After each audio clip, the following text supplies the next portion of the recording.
Salut tout le monde, comment allez-vous? Moi ça va plutôt bien. Aujourd'hui on se retrouve pour une nouvelle vidéo où on va parler de l'histoire d'un personnage Dragon Ball. Ça fait longtemps pour ma part, hein, voilà, parce que encore une fois, je l'avais expliqué il y a quelques temps d'ici, hein, sur une vidéo.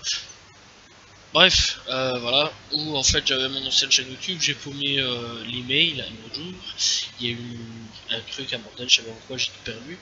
Voilà, et depuis ce jour, je transfère toutes mes vidéos de mon ancienne chaîne YouTube à ici, voilà, où aujourd'hui on recommence tout. Voilà, et donc j'avais parlé de l'histoire de Vegeta, du roi Vegeta, à la base c'était l'inverse, mais enfin bref, c'est pas grave. L'histoire de Tarbell, Madame Brief, Docteur Brief, et aujourd'hui on va s'attaquer à un des enfants de Madame et Monsieur Brief, tout simplement. Donc voilà, on va s'attaquer à la sœur de Bulma qui s'appelle T8, T8, Tight, bref.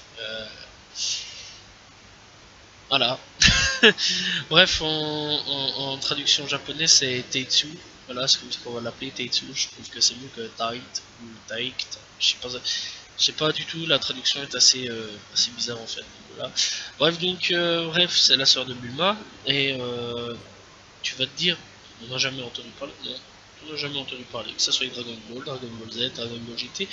Ou même, on pourrait entendre un petit peu parler hein, dans Dragon Ball Z Kai, voilà, mais on n'en a pas entendu parler, parce que, voilà, on aurait pu entendre parler, hein, sachant que c'était une sorte de remix HD, voilà, de remake HD, donc voilà, on aurait pu l'introduire un petit peu, voilà. Enfin bref, en gros, c'est un personnage durant que Dragon Ball était créé, donc Dragon Ball Super était créé. Il y a un autre manga qui s'est fait, Yako ou Jako le patrouilleur galactique, voilà, et donc c'est un personnage principal, et donc en gros on apprend que c'est la fille aînée du Docteur Brief et Madame Brief, et donc la grande sœur de Bulma. Voilà, donc tout simplement, et donc comme tous ces noms, bref, tout le nom de cette famille-là, c'est en rapport avec des sous-vêtements, là ici ce sont les collants, tout simplement, bref, les collants, voilà. Bref, elle est présentée comme un personnage passionné par la science-fiction, voilà, l'écriture, vraiment dans tout ce qui est cyber, tout ça, aussi un petit peu dans l'intelligence, voilà. Elle a été également diplômée à l'université à 16 ans, voilà, vraiment, encore une fois, vraiment très intelligente à ce niveau-là, comme toute sa famille. Et donc, ouais, elle a intérêt aussi pour la mode, elle aime la mode, tout simplement, tout ce qu'on sait à peu près d'elle. Donc, dans son histoire, donc, ouais, elle vient aussi de la capitale de l'Ouest, comme tous les membres de sa famille. Et donc, elle rencontre Yako, donc en gros, en 737, elle se barre dans l'espace, tout simplement, et elle rencontre Yako alors qu'elle se faisait agresser par des junkies, voilà, des méchants.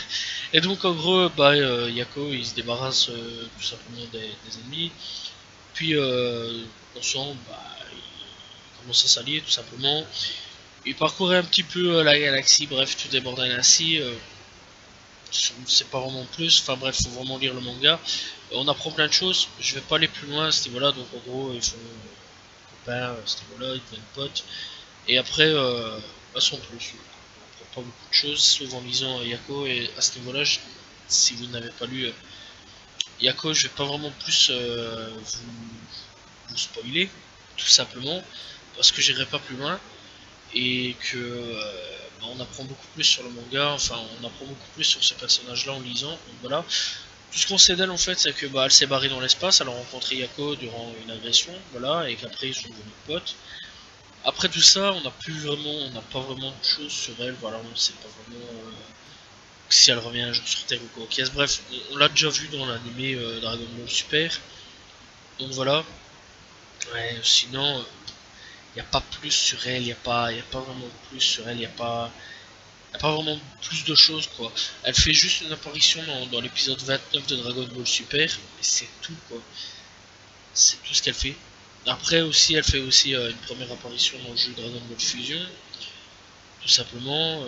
Mais sinon, il n'y a pas vraiment plus à ce niveau-là. C'est pas qu'on sait si c'est une combattante ou quoi qu'est-ce. Voilà, on sait pas vraiment plus à ce niveau-là de ce personnage-là. Il n'y a pas vraiment plus à raconter sur elle, mis à part tout ce que je vous ai raconté. C'est pas vraiment le personnage le plus intéressant de Dragon Ball, hein. C'est clair et net et précis. Pour ça, faudrait vraiment lire plus Yako, Patrouilleur Galactique.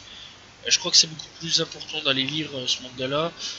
Parce que moi si je vous spoil un petit peu le truc, ça va faire un petit peu chiant en fait dans l'ensemble, parce que à ce moment-là je sais que je spoilerai pas mal des intrigues de l'histoire, voilà. Donc je vais pas aller plus loin dans son histoire, mis à part qu'on sait qui est le père, mais la soeur, bref voilà, elle est la nièce, vous le connaissez, hein. Voilà donc Trunks et Bras. Bref, donc dans l'ensemble on découvrira peut-être plus tard, j'espère qu'elle refera d'autres apparitions dans Dragon Ball Super. On verra un petit peu si elle refera des apparitions, j'espère que oui, ce serait cool d'en apprendre un petit peu plus sur elle. Bref, c'est la fin de la vidéo. J'espère que vous avez apprécié ce personnage là. Là, je parlerai de toute façon de toute la famille, de Bulma, Vegeta, tout ça. Enfin, Vegeta c'est déjà fait, mais Bulma.